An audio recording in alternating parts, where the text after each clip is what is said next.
اس کا ایک علاج تو یہ ہے کہ آدمی یہ سوچے کہ میں اگر حسد کروں گا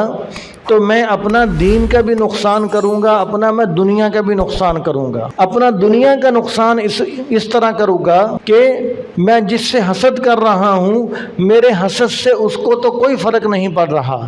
میں خود ہی اندر اپنے گھلتا جا رہا ہوں، ہر وقت غمگین رہتا ہوں، پریشان رہتا ہوں، ہر وقت رنج میں رہتا ہوں، غم زدہ رہتا ہوں کہ ہائے اس کو یہ نعمت کیوں مل گئی، ہائے اس کو یہ مرتبہ کیوں مل گیا، اس کو یہ مال کیوں مل گیا۔ جس کو کسی نے کہا کہ حسد کی آگ میں خود ہی جلا کرے، وہ شمع کیا بجھے جسے روشن خدا کرے۔ حسد کرنے والا دنیا کا اپنا یہ نقصان یہ کرتا ہے کہ اپنے آپ کو رنج میں، تکلیف میں، غم کے اندر اپنے آپ کو مبتلا کر لیتا ہے، یہ اس کا دنیا کا نقصان ہوتا ہے۔ اور حسد کرنے والا اپنا آخرت کا نقصان یہ کرتا ہے کہ حسد کرنے والا اپنی ساری نیکیاں ضائع کر بیٹھتا ہے، حسد اس کی نیکیاں ہی کھا جاتا ہے، جس طرح آگ خشک لکڑی کو کھا جاتی ہے۔ تو آدمی یہ سوچے کہ میں اگر کسی پر حسد کروں گا تو میرا اپنا دنیا کا بھی نقصان ہوگا، دین کا بھی نقصان ہوگا، آخرت کا نقصان ہوگا، اس کا کچھ نہیں جائے گا، اس لیے میں ہی حسد سے بچ جاؤں۔ اور دوسرا اس کا علاج یہ ہے، کسی کے پاس دیکھا کہ اس کے پاس بڑا مال ہے، اس کے پاس دنیا کی ترقی ہے، اس کے پاس دین کی ترقی ہے، بہترین اس کا علاج یہ بھی ہے اس کے حق میں آدمی دعا کرنا شروع کر دے کہ یا اللہ اس کو اور ترقیاں نصیب فرما، یا اللہ اس کو دین کی، دنیا کی اور ترقیاں نصیب فرما۔ تو یہ اس کے حق میں دعا کرنا یہ تو حسد کا بالکل مخالف ہے۔ جس طرح آگ پانی کا کوئی جوڑ نہیں ہے، یہ بھی ایسے ہی ہے کہ ایک آدمی کے بارے میں دل میں حسد پیدا ہو رہا ہے کہ ہائے اس کو یہ نعمت کیوں مل گئی، تو آدمی اس کے حق میں دعا کرنا شروع کر دے، یہ تو بالکل اس کا مخالف ہے، اس کا الٹ ہے، اس کا متضاد ہے۔ تو اس لیے اس کا سب سے عمدہ علاج یہ ہے کہ جس کے بارے میں ذہن میں آئے کہ اس کے پاس مال بڑا ہے، اس کو کیوں یہ مال ملا، فوراً آدمی دعا کرے کہ یا اللہ اس کو اور مال نصیب فرما۔ ہائی اس کو یہ مرتبہ عہدہ کیوں مل گیا، فوراً آدمی دعا کرے یا اللہ اس کو اور مرتبہ عہدہ نصیب فرما۔ جب دیکھا کہ یہ بڑیا نیکیاں کرنے لگ گیا ہے، 5 وقت کا نمازی بن گیا،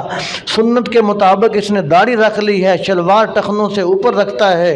اس کا ظاہر باطن شریعت کے مطابق ہوتا جا رہا ہے، یہ علاقے کے اندر بڑا معزز کیوں سمجھا جاتا ہے، اس کو تو علاقے میں ذلیل اور رسوا ہونا چاہیے تھا۔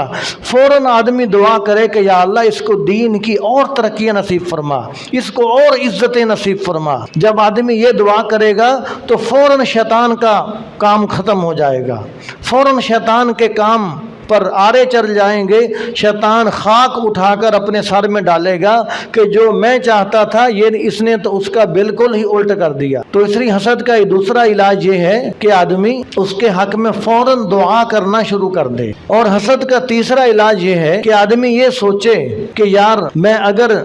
جس سے حسد کروں گا تو ظاہر بات ہے میں اس کی غیبت بھی کروں گا، میں اس کی چغلی بھی کروں گا، میں اس پر بہتان بھی لگاؤں گا، میں اس کے بارے میں جھوٹ بولنا پڑا میں جھوٹ بھی بولوں گا، جس راستے سے بھی مجھے گزرنا پڑا میں گزروں گا، اس لیے کہ میری کوشش یہ ہے کہ اس سے یہ نعمت چھن جائے۔ تو جب اس سے دشمنی کر کے میں